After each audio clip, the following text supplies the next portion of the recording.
What's up, everyone? Thank you for joining the second episode of The Middle Ground, the only podcast that covers politics unbiased. I'm your host, Sean Sood.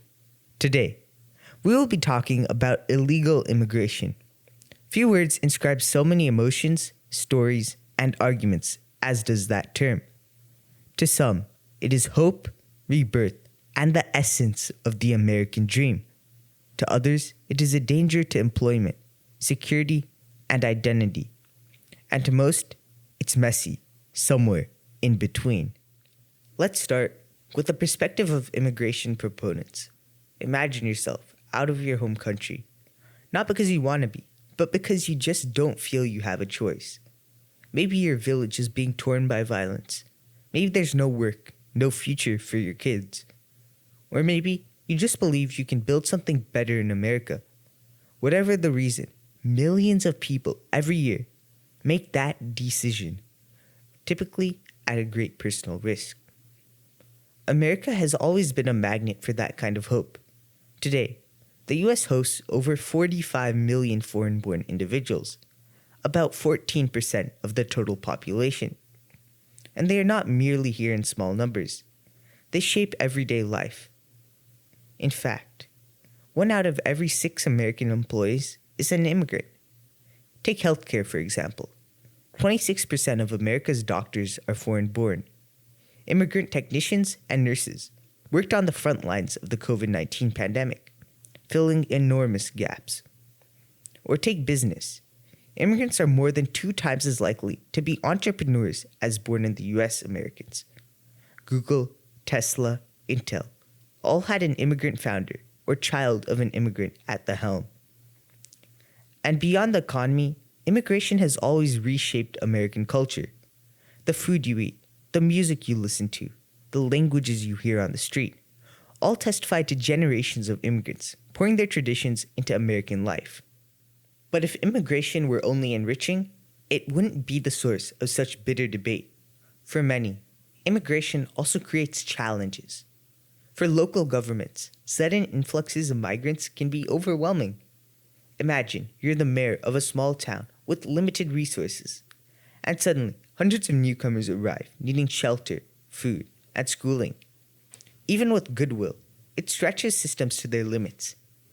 Economically too, the tale is mixed. As a whole, immigration expands the economy. But expansion doesn't necessarily mean that everyone profits equally.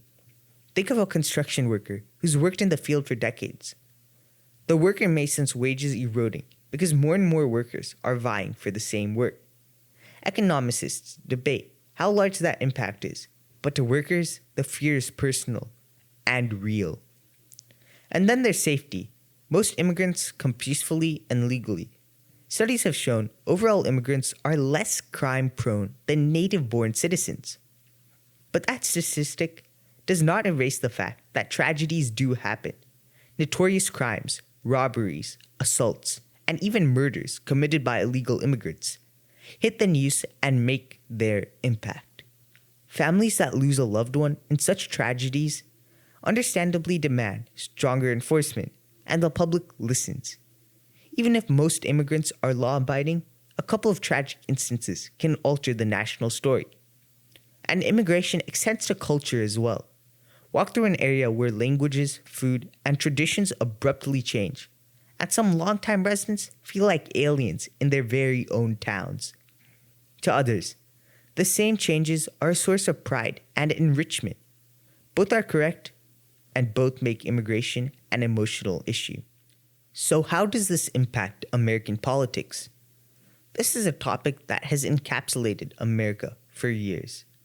It was a pivotal part of the 2024 presidential election, with President Trump promising to take action against illegal immigration. However, there exists a divide between both sides of the aisle. Most Democrats support greater leniency with illegal immigration, but Republicans have been calling for stricter control. Both sides have justification to their beliefs, making this an even more divisive topic. So here we are, an immigrant nation, thriving for it, but also struggling with its fallout. Some see open doors as the essence of America's spirit. Others see more strict borders as the essence of its stability. And most Americans, if you ask them, find themselves in the messy middle, welcoming to strangers, but also cautious about how fast and how many. The debate about immigration is not going away anytime soon, because at its core, it's not all that much about laws or numbers. It's about the people, the ones who arrive, the ones who already live here, and the societies that form when those two groups intersect. Thank you for listening. This is The Middle Ground, and I'm Sean Sood. See you in the next episode.